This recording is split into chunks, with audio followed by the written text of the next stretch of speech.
Welcome back to the channel. These are this week's top 5 most wholesome stories. Hope you enjoy. Story number 5. My neighbor's kid left me a note after seeing me walk my dog every morning. Every morning before work I walk my old golden retriever around the block. We've been doing it for years, same route, same time, nothing special. Lately I noticed this little kid across the street would wave from the window every day as we passed. I'd wave back and that was our whole routine. This morning, her mom came out and handed me a small folded piece of paper. It was a drawing of me and my dog with, "We like seeing you," written in crayon. I don't even know this kid's name, but that hit me harder than any compliment I've gotten all year. I walked home with this stupid happy grin, holding the note like it was made of gold. I showed it to a few friends in a My Prize group chat where we play and even they melted over it. Sometimes the world throws you a tiny reminder that not everything sucks. That note's going on my fridge forever. Story number 4. Admitted in my vows, actually, in front of all of our guests. For me, it was love at first sight for my, now, husband. Not so much for him. I was his little sister's friend, with braces, and constant teen girl giggling. He was the older, much hotter, couldn't care less older brother upstairs. I obviously had no shot. Later, we met again through mutual friends, now both older, no headgear. I was just as in love, he was still just as cute, and this time I actually had a chance. I wasn't going to blow it. I invited him to crash at my place after a friend's birthday party and I had staged the place. I had casually left out a t-shirt of his favorite football team. You know, just tossed on the back of a chair. Oops, how did that get there? I left a CD of his favorite band on my nightstand, because obviously, that's what any casual fan does. I love them too, duh. I had his favorite beer in the fridge. Yes, I 1000% drink this beer too. It doesn't taste like piss water to me at all. Was I a complete weirdo for doing this? Yes. Did it work perfectly? Also yes. It also made for perfect wedding vows.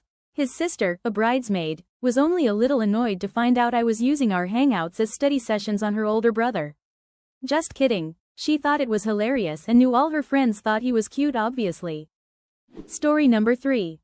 A little help really does go a long way. When I was in my late 20s, I bought my first home.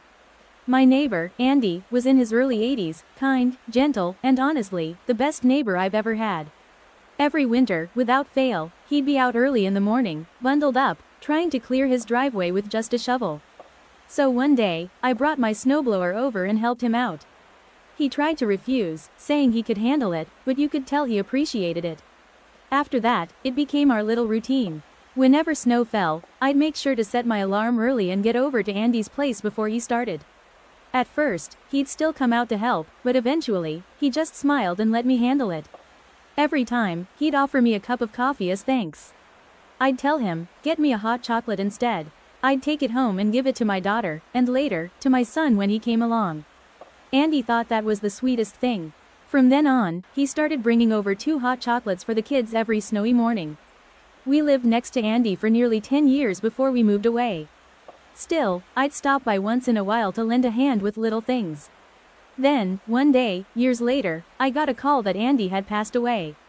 When we went to his wake, his daughters recognized us immediately. They told me Andy talked about us all the time, his favorite neighbors, even 10 years after we moved. I wasn't prepared for how much that would hit me. I cried right there. It reminded me that sometimes, the smallest things we do can leave the biggest mark on someone's life. What I wouldn't give to clear Andy's driveway, just one more time. Story number 2. I love my fiancé. I'm 26, and she's 24. We got engaged earlier this year, and honestly, she's one of the best things that's ever happened to me. We come from a conservative Muslim background, where families often help find potential partners. But when we first started talking, we both agreed, let's treat it like a normal relationship first, and only move forward if it truly feels right. About 10 months later, it was clear, we both genuinely loved each other. So, we got engaged. Just yesterday, I drove an hour to pick her up from a work trip. On the way back, we started talking about what we expect from the first 5 years of our marriage. For context, I don't have much right now. I still live with my parents, and the only thing that's really mine is my car. But she told me something that hit me deep. She said, I'd rather build a home together than wait for you to have one before we start our life. Then, with the sweetest smile I've ever seen, she said she hopes we can grow our little family during those years too. In that moment, something inside me shifted. I knew I would do anything, absolutely anything, to make her happy, and to build a life we can both be proud of. Never in a million years did I think I'd meet someone like her. Someone who loves me for who I am now, and believes in the person I'm becoming. I'm just so lucky to call her mine. Story number 1. Flying kites. A few years back, my partner and I took his son to the park. I remembered I had a couple of kites stashed in my trunk, so I thought, why not? Let's make it a fun day for the kid. We got his son's kite up in the air, and as we stood there watching, my partner, 35 years old at the time, quietly said he'd never flown a kite before. He had a really rough childhood, so I could understand why. But still, hearing that hit me. It's one of those small things most of us take for granted as kids, and yet, some people never get to experience it. Lucky for him, I happened to have another kite in the car, an X-Wing from Star Wars. It was kind of a pain to put together, but for him, I didn't mind at all. Watching him finally fly that kite, laughing, smiling, running with it like a kid, I nearly cried. It was one of those simple, perfect moments you never forget. Just the other day, it was windy out. I was driving home when I saw a kite up in the sky. I couldn't help but smile, and then I started laughing, because the person flying it was this big, burly man. My partner, out there by himself, flying his kite again. It reminded me that you don't always need something fancy to make someone happy. Sometimes, all it takes is a kite. So, what was your favorite story? Make sure to tell us down below. Also, if you enjoyed the video, make sure you like and subscribe. Thanks for watching.